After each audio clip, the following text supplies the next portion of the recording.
नमस्कार दर्शकों, स्वागत है आपका आज की कहानी में। बहू कहाँ मर गई? अंदर से आवाज आई। जिंदा हूँ माँ जी। तो फिर मेरी चाय क्यों अभी तक नहीं आई? कब से पूजा करके बैठी हूँ। ला रही हूँ माँ जी। बहू चाय के साथ भजिया भी ले आई। सास ने कहा, तेल का खिलाकर क्या मारेगी? बहू ने कहा, ठीक है माँ जी, ले जाती हूँ।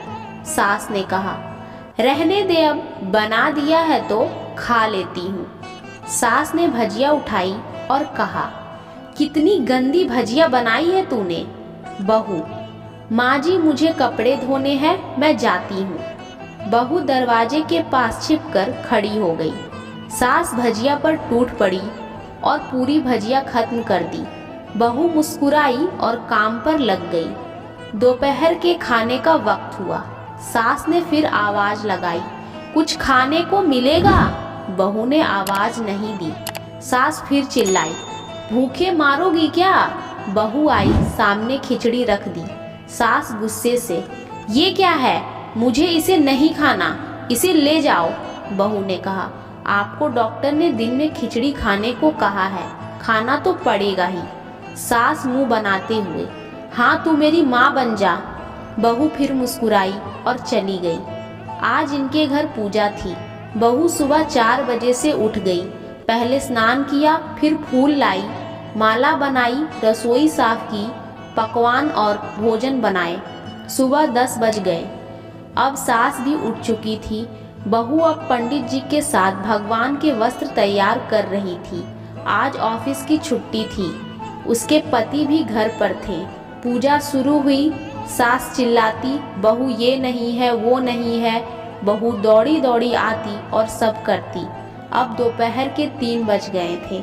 आरती की तैयारी चल रही थी। पंडित जी ने सबको आरती के लिए बुलाया और सबके हाथों में थाली दी। जैसे ही बहू ने थाली पकड़ी, थाली हाथों से गिर पड़ी। शायद भोजन बनाते हुए बहू के हाथों में तेल लगा था, जिसे वो पोंछना भूल गई थी। सारे लोग तरह तरह की बातें करने लगे। कैसी बहू है, कुछ नहीं आता, एक काम भी ठीक से नहीं कर सकती, ना जाने कैसी बहू उठा लाएं, एक आरती की थाली भी संभाल नहीं सकी। उसका पति भी गुस्सा हो गया, पर सास चुप रही, कुछ नहीं कहा, बस यही बोल के छोड़ दिया, सीख रही है, सब सीख जाएगी धीरे धीरे। अब सबको खाना परोसा जाने लगा। बहू दौड़ दौड़ के खाना देती, फिर पानी लगाती। करीब 70-80 लोग हो गए थे। इधर 2 नौकर और बहू अकेली। फिर भी वह सारा काम बहुत ही अच्छे तरीके से करती। अब उसकी सास और कुछ आस पड़ोस के लोग खाने पर बैठे। बहू ने खाना परोसना शुरू किया। सबको खाना दे दिया गया। जैसे ही पहला निवाला सास ने खाया, तूने नमक ठीक नहीं डाला क्या? एक काम ठीक से नहीं करती, पता नहीं मेरे बाद कैसे ये घर संभालेगी। आस पड़ोस वाले को तो जानते ही हो ना साहब, वो तो बस बहाना ढूंढते हैं नुक्स निकालने का। फिर वो सब शुरू हो गए, ऐसा खाना है, ऐसी बहू है, ये वो वगैरह वगैरह। दिन का खाना हो चुका था। अब बहू बर्तन साफ करने नौकरों के साथ लग गई। रात को जागरण का कार्यक्रम रखा गया था। बहू भी 1-2 गीत गाने के लिए स्टेज पर चढ़ी। सास जोर से चिल्लाई, मेरी नाक मत कटा देना, गाना नहीं आता तो मत गा, वापस आ जा।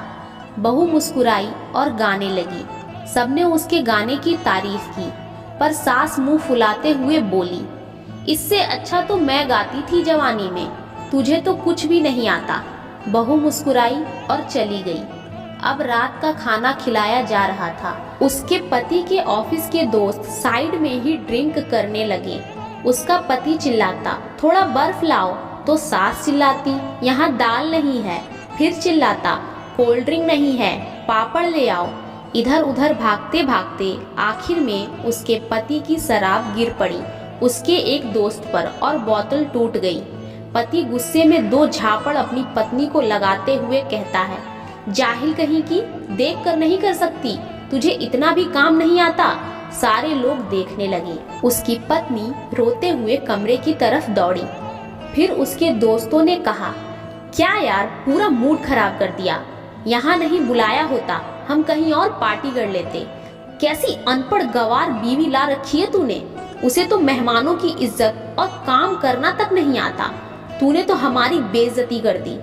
अब आस पड़ोस की औरतों को और बहाना मिल गया था। वो कहने लगी, देखो क्या कर दिया तुम्हारी बहू ने, कोई काम की नहीं है। मैं तो कहती हूँ अपने बेटे की दूसरी शादी करा दो, छुटकारा पाओ इस अनपढ़ गवार से।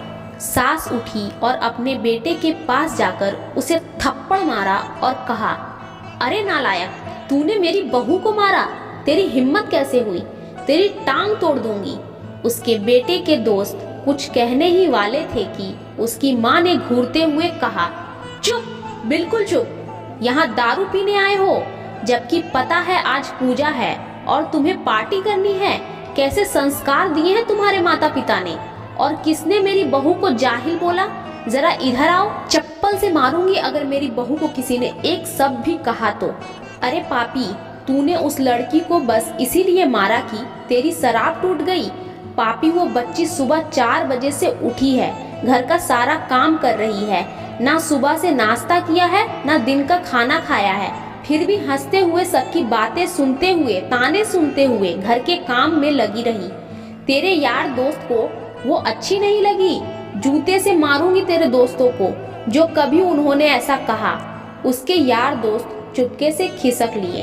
अब सास बहू के कमरे में गई और बहू का हाथ पकड़कर बाहर लाई। सबके सामने कहने लगी, किसने कहा था अपनी बहू को घर से निकाल के दूसरी बहू ले आना? जरा सामने आओ। कोई सामने नहीं आया।